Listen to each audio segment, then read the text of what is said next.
Hey, what's up, everybody? Welcome back to the Do Marketing Differently podcast presented by Go Rogue X. My name is Brian Fitton, and on this podcast, we try to help you out with tips and tricks and help you do marketing just a little bit differently to help you stand out from the crowd. Right, Lauren? That is correct. That's Lauren Lewis, our awesome co-host here. Hey. We are going to dive into some really cool things today with our guest, Nicole Hamilton. How's it going, Nicole? Doing good. How are you guys? Good. This is your second time on the podcast, Yes. right? Oh, Yes. That's right. We got a two-timer coming back. We are in a new studio space too. So if you're not watching with us, you can totally jump on YouTube or Facebook. We have all the video up there, and obviously on the blog too.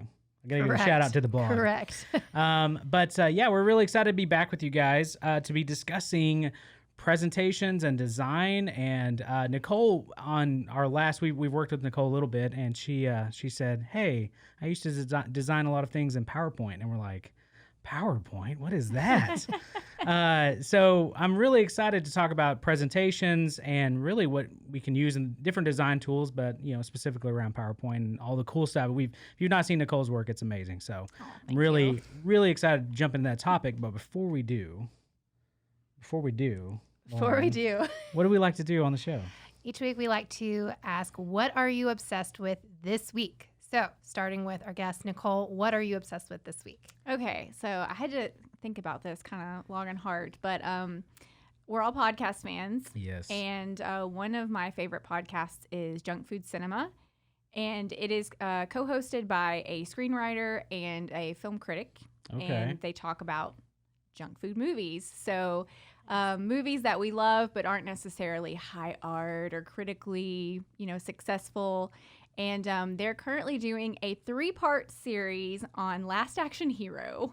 Oh, so way longer than the actual movie is. Yes, That's awesome. Which I personally think is a really underrated movie. Yeah. I loved it when I was a kid, but it was like critically panned, and basically everybody thinks it's like Arnold's worst movie. Just silly. Yeah. So I was really happy to see that it's getting some love, and I've listened to 2 out of the 3 parts, and so far so good. So nice. Check that out if you like, junky movies and or movie podcast. It's really good. That's awesome. Awesome. So the especially with that, I always get the 2 confused with Jingle All the Way because it becomes a kind of the superhero at the end of it. But it was kind of mash in my mind. It's been forever since I've seen that movie, but so good. What about you, Lauren? What are you obsessed with? So I have been watching this show, and it's definitely not critically acclaimed either. But it's called Cursed. It's a Netflix original. It is like a spin on King Arthur a little bit. So it's about like 10 episodes long, and it's kind of trying to tell like some kind of tale within the legend of King Arthur, but they're taking a lot of license on it. And I enjoy like sci-fi and fantasy, so this was kind of just one of those fun, interesting Netflix originals. They've been working really hard on some of their content, and so it's cool to see them, like the set work and everything that they've been doing. I mean, it shows like a mastery level, but I still wouldn't be like, this is the best thing ever. But it's been very entertaining. Nice. Well, in honor of our guest today, who also has an awesome podcast, what is the name of your podcast, Nicole? It is the Chiaroscuro Horror Podcast. Love it. And we talked about that on a previous episode. We didn't find that episode number. Yes. Send that out. So, but in honor of you, I was actually thinking about this because I was like, what am I have been like really into this week? And I swear I'm going to start an A24 film podcast review, just A24 films, and just walk through basically from their first one, which I forgot now, but all the way through their current stuff. We watched The Witch the other night again. I haven't seen that in a long time. Mm-hmm. Love The Witch. We watched Lighthouse, actually, with your husband. Yes. Which was boy. phenomenal. Oh, yeah. So if I can, oh, man, I got Nicole kind of see. Okay, good. I'm headed down the right path. But anyway, we've been into the weirder of the just movies, and I just have an appreciation for Robert Eggers. That's his name, who directed and wrote both of those, actually. The Witch and The Lighthouse. Okay. Yeah, I didn't even mean to make that comparison, but those are kind of where we're going. So I'm like really into some crazy movies right now. So well, if you ever did that podcast, people would love it. Really? Yeah. Yeah. A24 has like a really big following for good reason. Yeah. I think people would be all into that. Yeah. We need to do that. Okay. Because I have Next some hobby. time. Yeah. That's awesome. Hey, so if you guys reach out to us, let us know what you're obsessed with too. We're always trying to figure out new movies or TV shows or tools or anything like that that we can dive into with you. So make sure you let us know. Hit us up on Instagram. This is your call to action this week. Follow us on Instagram. Go Rogue X. Make sure you guys are out there following us and let us know. Yep. All right. So let's dive into our awesome topic today. Lauren, kick us off here. Sure. So you slide the paper. Okay, so we're going to be talking a little bit about making a spectacular presentation. And I think we typically get stuck in a lot of our ways that we do that there's only one way to do that. And I think one of the things that Brian and I discovered through Nicole is that you can use some pretty old school tools, but you can use them in a modern way, which is why we wanted to talk to you. So she had done some amazing design work and wanted to show us what she had done for us, sent it over, and we were like, this animated video is phenomenal. We love it. And then she was so simple. It was like very simple, very clean. We were like, it was so impressive. Really cool. We were able to send it to one of our clients. They were like, this looks great. And then she was like, yeah, through PowerPoint. And I said, is that even a thing? So tell us a little bit about utilizing those tools for like graphic design and also for presentation. So most designers will tell you that they hate Microsoft products, Yeah. And in particular, like most designers don't really know how to use PowerPoint. But I worked for an agency for about a year that used almost exclusively PowerPoint and Keynote because they built presentations for high-level, high-technology Fortune 500 companies. Wow. And these companies, they have these big giant conferences in front of thousands of people, or even just within their own staff. They have these huge gatherings, and they have to have really slick, really effective presentations. And so the best way to do that is still PowerPoint or Keynote if you're on a Mac. Yeah.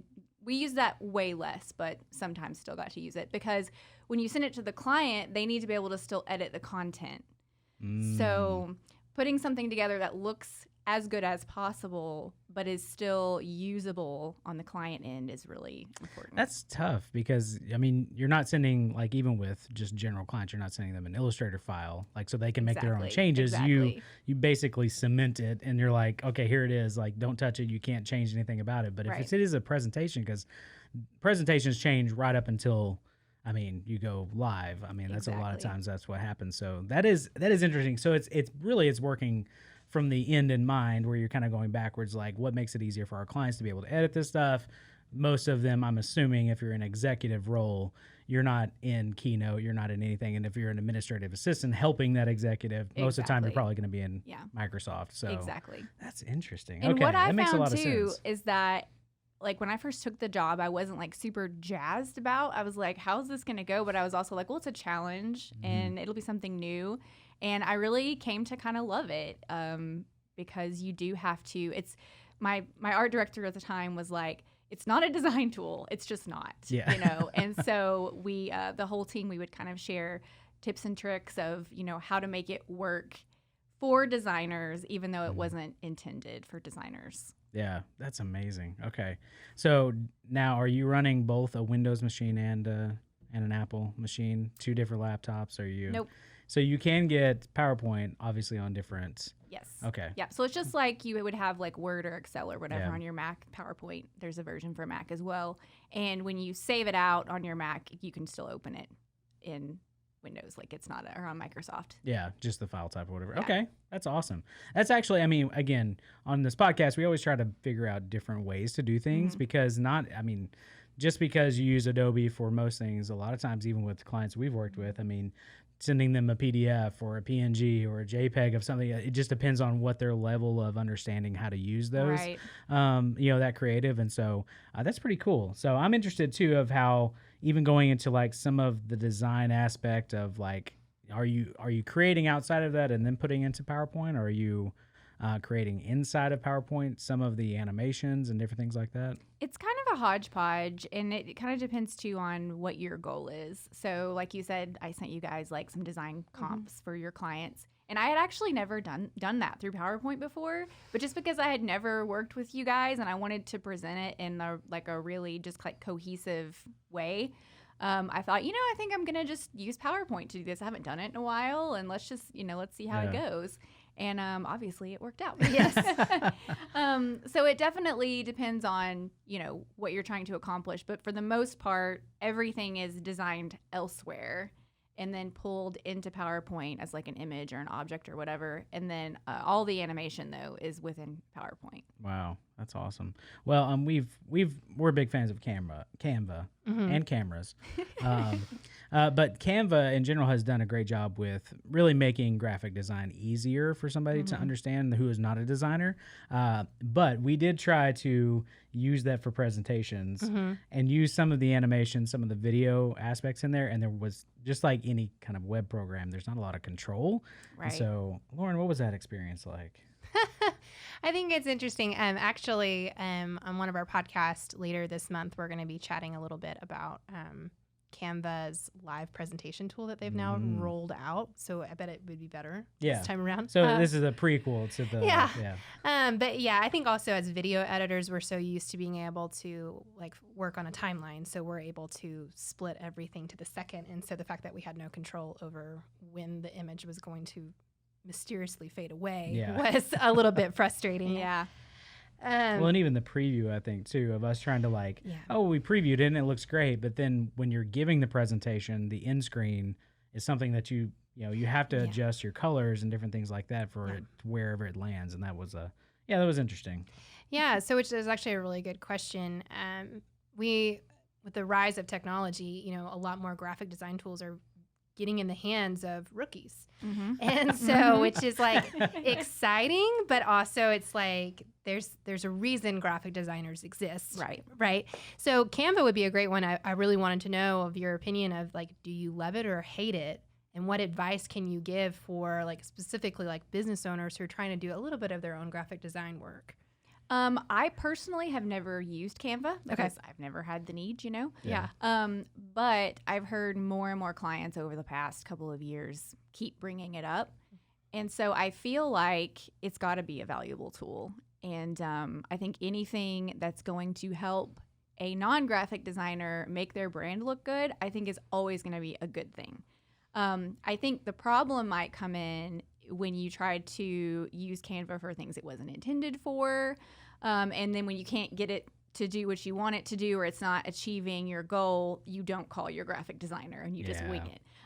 Because a tool like that, as you said, it's going to have limitations. It's not a professional design tool. It's just supposed to be, something simple to assist you. So when you get to that threshold where you're feeling like this isn't what I need, that's where you need to like maybe put it down and call your designer. I also think Canva probably works best when you have strong brand guidelines. Yes. Because when you are not a designer, the less choices you have to make, the better off you're going to be. So if you already know, okay, I'm only working with these colors, I'm only working with these fonts, and especially if you have a designer that's given you some templates, or if Canva has some templates that, that looks like my branding, like just pick the things that look like your brand and stick with it. And don't feel like, I've done 4 posts with this template, I need to do something more fancy. Nope. You just need to stay the course, because even designers, we design brands, a year later we get bored. Another designer that's never seen it will tell you it's amazing and it's so cool, and you're like, I'm done with it. I'm kind of done with it, you know. So and brands do need to be freshened up from time to time, but if you're a business owner, if you're a novice and you're just trying to stay polished, like, you just need to follow your brand guidelines and don't try too hard to go outside your wheelhouse. I think that if anything, I think it's made people understand the appreciation for a designer too, and just design elements and design guidelines and what proper design actually looks like, because you see these things, you're like, I could do that. And then when you actually get into it, we've had a lot of people even just that say, they were like, well, it's not exactly following what you're doing, and you're using 5 different types of fonts on one post, and now you're doing, like one element, and it just, I think it kind of, we always kind of go back to, because I'm bad about this, I'm like, all of the cool fancy, like, just do everything. And it's like, well, let's pull it back. Let's just do simple. Simple is always best. It's always the best way. So it's like, I just trying to kind of look at it from a designer's perspective. But then also, I mean, you made a great point, is you have to, just like with us, it's like we have that design knowledge to a degree. But at some point we're like, you know what? I'm just kind of tired of trying and it not looking good. We want to make sure that we have a professional come in, somebody who does this, who knows really the ins and outs of this to be able to actually make it look great, tie into the brand, and then honestly communicate whatever it is, with that content, bring that value to that customer. So that's pretty cool. Yeah. I think one of the things I've noticed a lot is, especially with like Canva and those other tools, we see a lot of brands that are branching out. And one of the things that we're seeing is with like fonts of just an understanding of the importance of a font. And so I wondered if, as a graphic designer, if you could speak to that, is what is in a font, and why isn't it important for businesses to be aware of the power of the fonts that they're using? That's good. Well, any designer will tell you fonts are important. We're font nerds, we can tell you like what the font on pretty much any like billboard or whatever is. And as with many graphic design things, I would say keep it simple. You really can't go wrong with your good classic like serif, sans serif.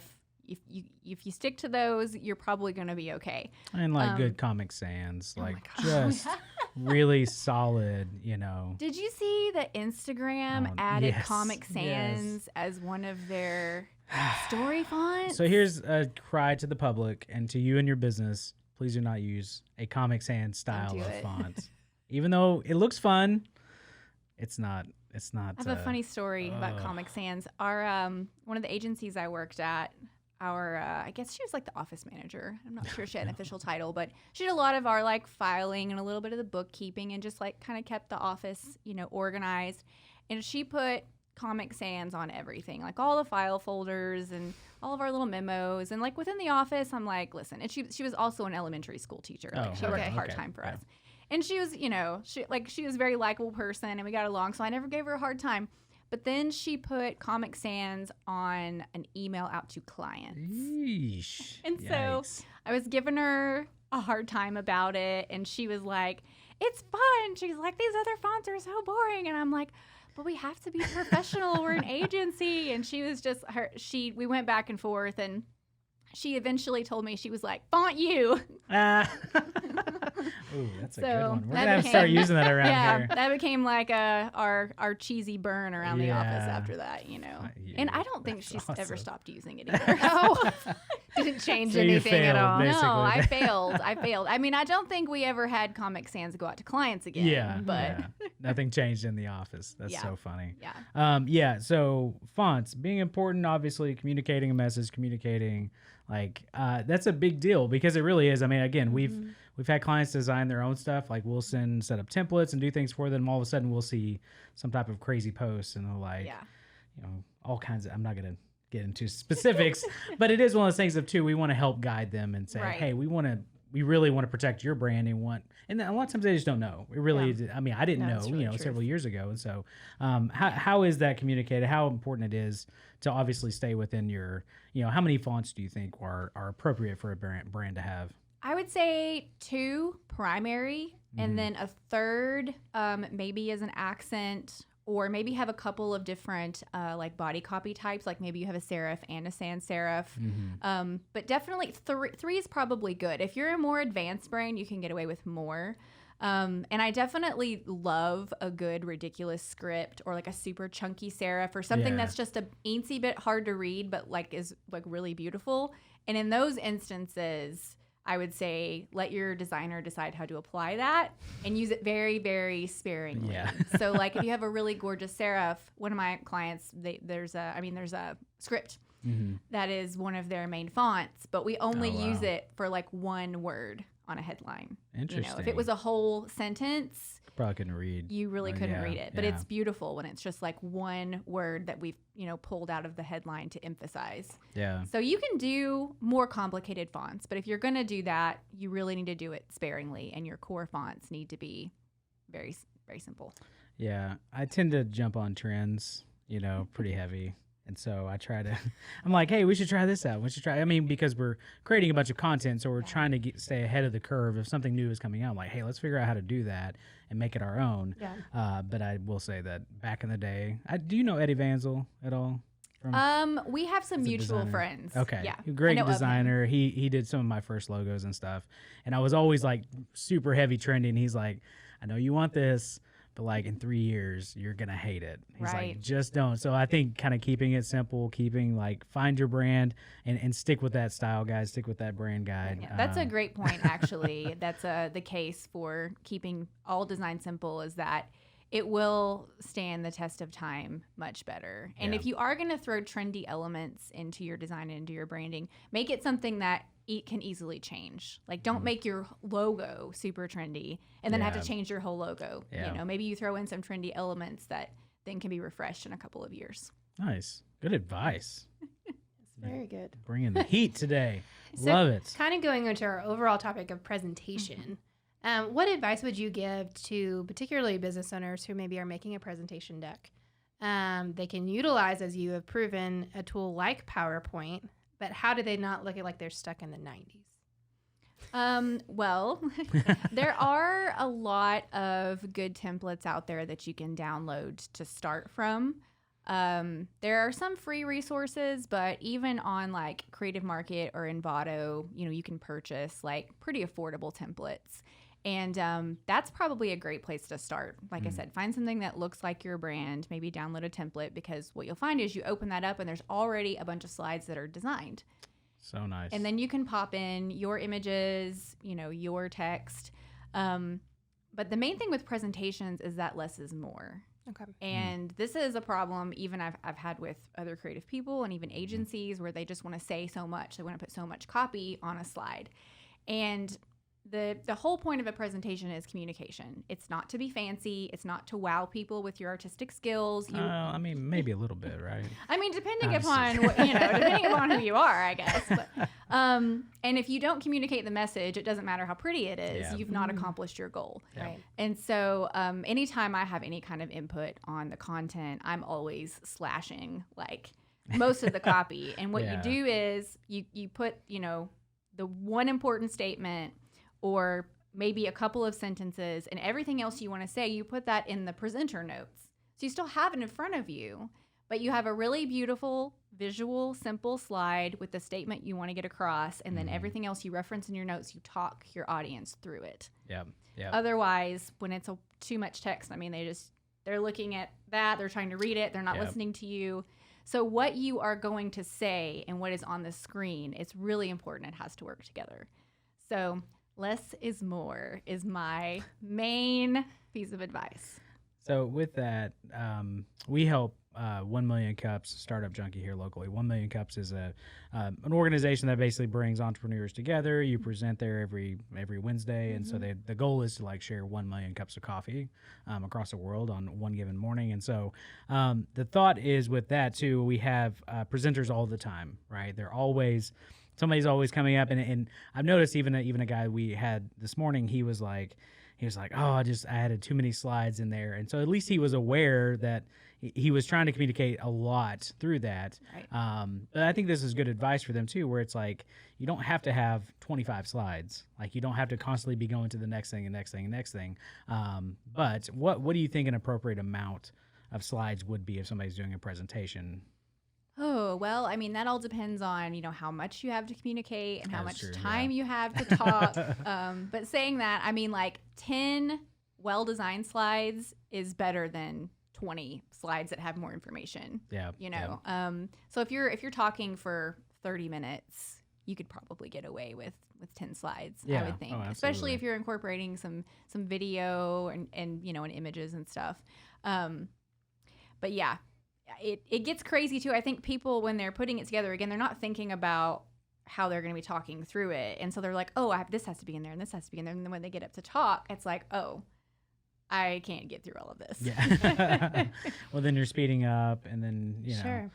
I'm talking about myself here in my presentation. Yes. Recently, I was just like, okay, we got to get through all this stuff, and then realizing like, wait, we have Yeah. so much to cover, rushed. and even being able to understand like, hey, I probably don't have to cover all it. If it's going to make the presentation worse, like Right. most of the time, those additional elements, unless they are like big cornerstones in your business that need to be stated, a lot of those details, that's a follow-up conversation, and that Right. you should be you did a great presentation, people should want to talk to you and, Right. and obviously have a conversation after the fact. And so. if you want to like have a leave behind, if it's the kind of presentation where you're going to do a Yes. leave behind, then maybe you can do a more robust version that has like your bullet points and your notes and all of that. But you know, if it's going to be something that somebody's going to read later, that's a much different beast than people looking at you and Yeah. looking at a screen.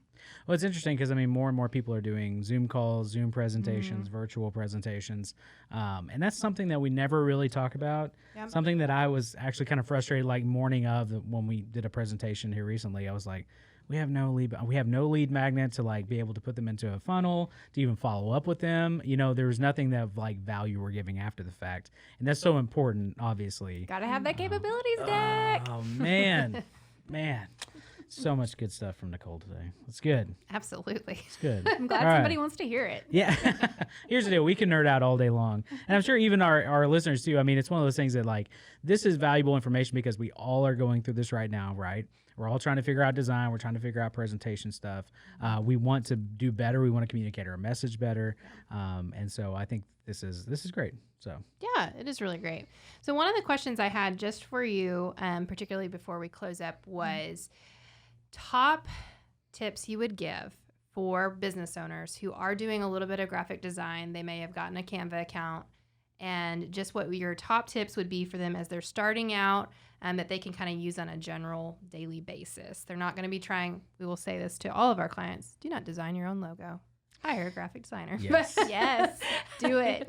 Yeah, that is the one that we always stop them and say, sorry, we hire a graphic designer for that. Yeah. But yeah, what tips would you give for them that, you know, maybe they're just trying to do an Instagram post for today and they have some tools and everything, but they don't know how best to sometimes utilize their style guide? I mean, I'm going to kind of reiterate what I've been saying all day, and that is keep it simple. Okay. And know your brand. And I think if you kind of stick to your brand, stick to your font, stick to your colors, stick to your looks, and also pick good images. And there's really no excuse these days if you either have not done a photo shoot yet, have your own images, or you have some but not enough. Like there are enough stock, either free or very affordable stock sites yes. out there that like there's no excuse for you to be using like low res. I ripped this off Google Images. Yeah. Oh, please don't do that. Yeah. So bad. if you can, you know, and again, and it's going to take a little bit of a time investment to like go through and find those maybe 20 images that are going to communicate your brand. But if you have good images and you're sticking to your brand guidelines, then you'll be doing great. Yeah. And also, if you're just starting out and you haven't even done a logo yet, right? You're not sure, you're not ready for that. I would say you can go on Pinterest, you can go on Dribbble, you can go on a million sites to kind of look at what other brands have done to at least sort of like maybe you don't have any colors and you don't have any fonts and you're not sure. Look at Apple, look at McDonald's, look at these big brands and see what they're doing, and look at brands that you like and what their color palettes are, and that way you at least have a jumping off point so that you can start picking a few things and choosing a few things, and then once you get to the point where you are ready to hire a designer to do your whole branding, you can show them these things. You can say, well, this I picked this and this is why, and I like this brand and this is why. And then you'll have a much more productive conversation, and you will be more likely to get the professional brand that you're going to be happy with that reflects who you are. I love that. And anytime we talk about with designers, we're always like, don't you love it when somebody says, I want my logo to look like Starbucks, but also Nike.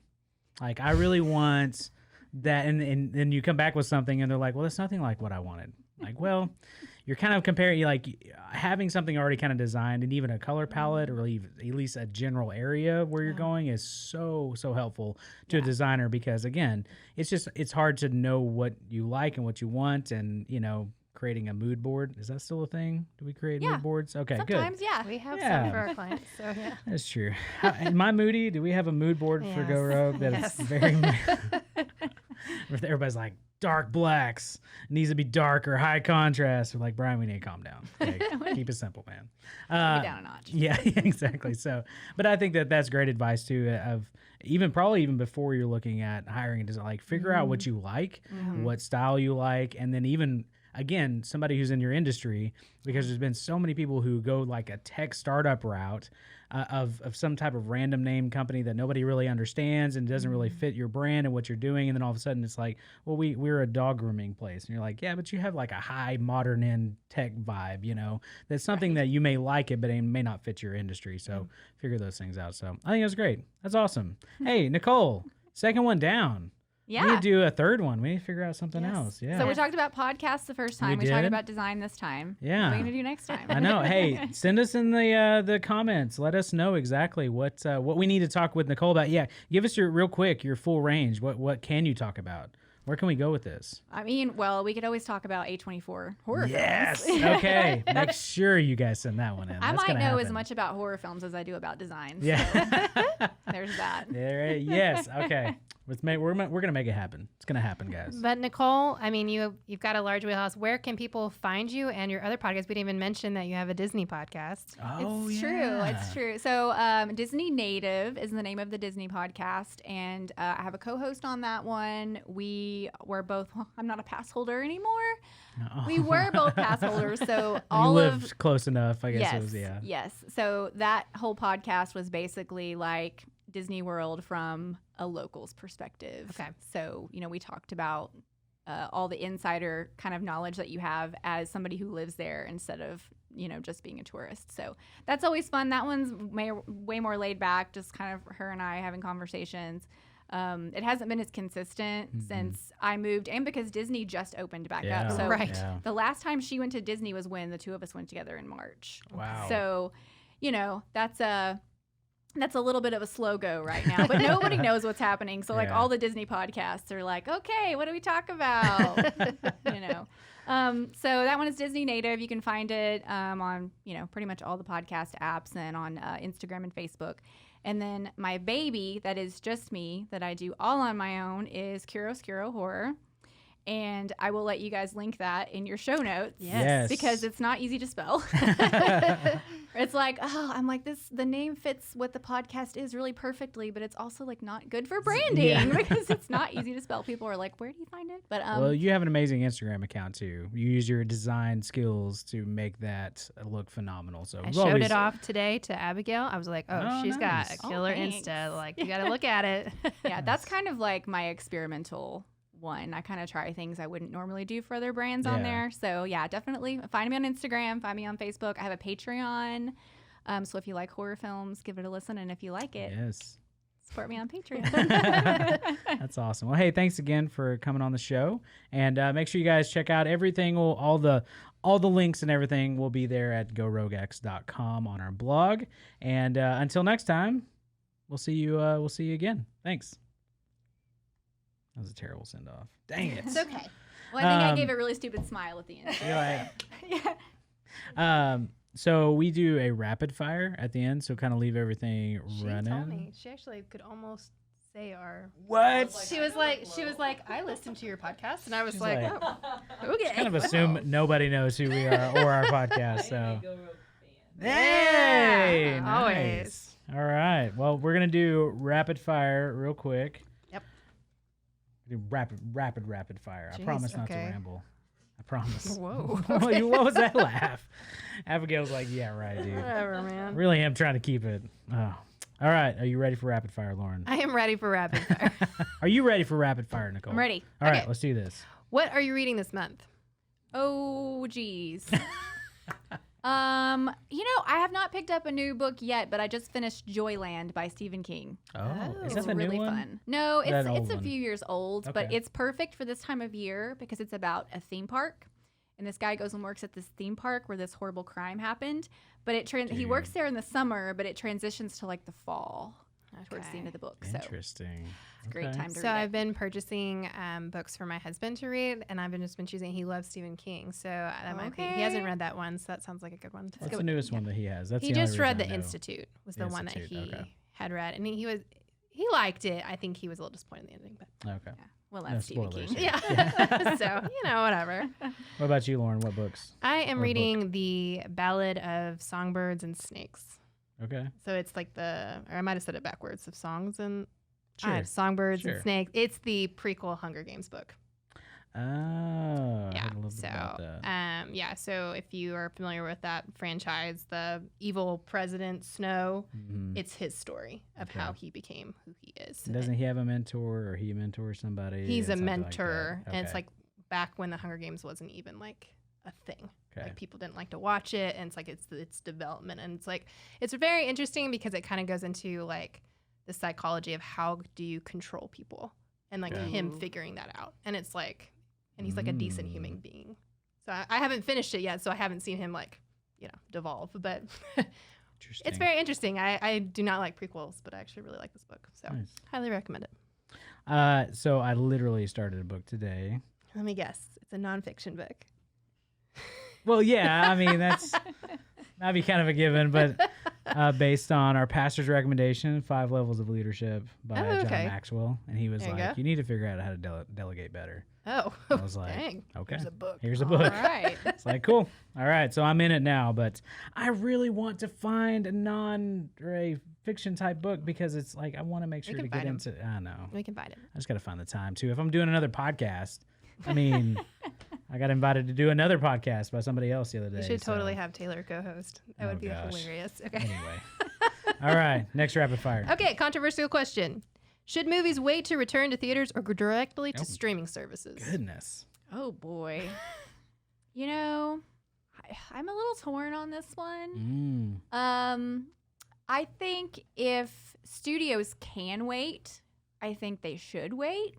Because that whole theater going experience is really important. And it's really important for certain films. Yeah. And we are rolling into spooky season. And when you go see a horror film, a certain type of horror film, it really, really makes a difference if you're in the audience with people. And, people are like gasping and like screaming and all of that stuff. Like it just really adds to the experience. That being said, there are, financial hurdles and such. And, I would rather see it on streaming than not see it at all. Sure. Or if it's like, well, you can see Candyman streaming now, or you have to wait until 2021, I might say, okay, I'll want to see it streaming. Yeah. So I don't know that I gave a really hard, clean answer, but they're my thoughts. I don't think that there is a clean answer to that one. What are you thinking? I'm kind of split because with kids, it's like we're not going to take them to the theater to see this. So like Trolls World Tour, that was like a big success because it was still more than what I would pay for a movie to be streamed, but then we were able to pay like $5 more and buy it, which we would have probably bought it anyway too. Sure. And so that was kind of fun to kind of have that experience and not have to wait for that to come out. But I agree that so Tenet, I'm so excited to see. So Christopher Nolan's new movie. Yes. I do not ever want to see that in my home until I see it like 5 times in the theater. Sure. So that is kind of like, I agree. It's like there are certain movies that you really need to see in theaters. So you talked about people gasping. That brought back memories of Dr. Sleep and me like on the edge of my seat, like heavy panting as I'm like, like things happening. I'm never like scared in movies, but it was like brought back all the Shining memories. And I was like, so this just like feels, all the feels are happening. So sure. Because I think I saw A Quiet Place in my living room for the first time. And I remember this would have been such a different experience in a theater. Yeah. Just seeing it with other people who were just as concerned if someone dropped their candy that we would have all died right then and there. I mean, that was definitely one. I'm very much, if they can wait, I would love that. I mean, I know there's been a lot of controversy over like the Mulan release that's like $30 to see it in your house. I'm like, dang. I mean, I know it's going to stick around. Isn't it like the most expensive film Disney's made like, ever, or like? I don't know. It's crazy. It's hard because like you're like, well, I want to see it. It was my favorite Disney princess as a little girl, but I'm like, do I want to pay $30? I don't know. Yeah. Well, if you do, you just need to get as many people as is safe to come to your home, and then it'll be worth it, right? Because you all would have spent that much at the movies anyway. We had talked about that of doing like just a watch party. Like, well, if we really do want to see it, we'll just all Venmo like $5, and then we'll just make it. Yeah, it'll work. See, this is we get creative when we have to. Yes. So yeah. Anyways, but yeah, I just wanted to get your guys' take on that one. So. That was good. Yeah. Awesome. Good questions. Let us know what you think too. We want to know. Yeah. All right. And we're out.